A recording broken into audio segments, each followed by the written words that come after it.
ఆంధ్రప్రదేశ్‌లోని చంద్రబాబు ప్రభుత్వంలో కొత్త మంట రాజుకుంటుంది. తెలుగుదేశం, జనసేన, బీజేపీ పార్టీల మధ్య కొత్త వివాదం తలెత్తింది. టీడీపీ అగ్రనేత లోకేష్ దగ్గర మార్కులు కొట్టేసేందుకు కొందరు తెలుగుదేశం నాయకులు చేసిన ప్రయత్నం పెద్ద వివాదంగా మారింది. నారా లోకేష్‌ను ఉప ముఖ్యమంత్రి చేయాలని మహాసేన రాజేష్ నిప్పుముట్టించారు. లోకేష్ ఉప ముఖ్యమంత్రి కావాలని కార్యకర్తలు కోరుకుంటున్నారు. జగన్ హయాంలో బయటకు రాలేని పరిస్థితులు ఉన్న కేడర్లో పాదయాత్ర ద్వారా సమరోత్సాహం నింపిన లోకేష్ డిప్యూటీ సీఎంకు అన్ని విధాల అర్హుడు అని మహాసేన రాజేష్ పెద్ద బాంబు వేసేశారు. దీనిని టీడీపీ సీనియర్లు కూడా అందిపుచ్చుకున్నారు.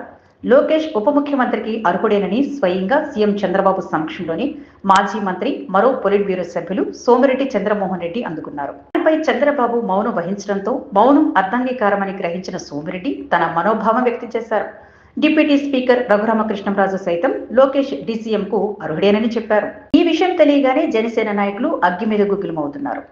ప్రభుత్వంలో చంద్రబాబు తర్వాత పవన్ కళ్యాణ్దే అగ్రస్థానం జన సైనికుల ప్రగాఢ విశ్వాసం. ఇప్పుడు లోకేష్ కూడా ఉప ముఖ్యమంత్రి హోదాలో పవన్ కళ్యాణ్తో పాటు సమానంగా కూర్చుంటే ఒప్పుకోమంటున్నారు. అలా అయితే పవన్ కళ్యాణ్కు ముఖ్యమంత్రి పదవి ఇప్పించండి అని కొత్త డిమాండ్ తెర మీదకి తెచ్చారు. కేంద్రం నుంచి భారీగా నిధులు తెస్తున్నాం కాబట్టి తమకు కూడా ఉప ముఖ్యమంత్రి పదవి కావాలని బీజేపీ కూడా కొత్త రాగం అందుకుంది. దీంతో ఈ వివాదం ప్రభుత్వ పెద్దలకు, ముఖ్యంగా చంద్రబాబుకు తలనొప్పిగా మారింది. తెలుగుదేశం అధిష్టానం జోక్యం చేసుకుని సీరియస్ అయింది. ఈ విషయం మీద ఎవరూ ఎక్కడ మాట్లాడవద్దని స్పష్టమైన వార్నింగ్ ఇచ్చింది. ప్రభుత్వానికి ఈ వివాదంకు విరామం ఏర్పడినా భవిష్యత్తులో ఇది మరోసారి చిచ్చు పెట్టదు అని గ్యారంటీ లేదు.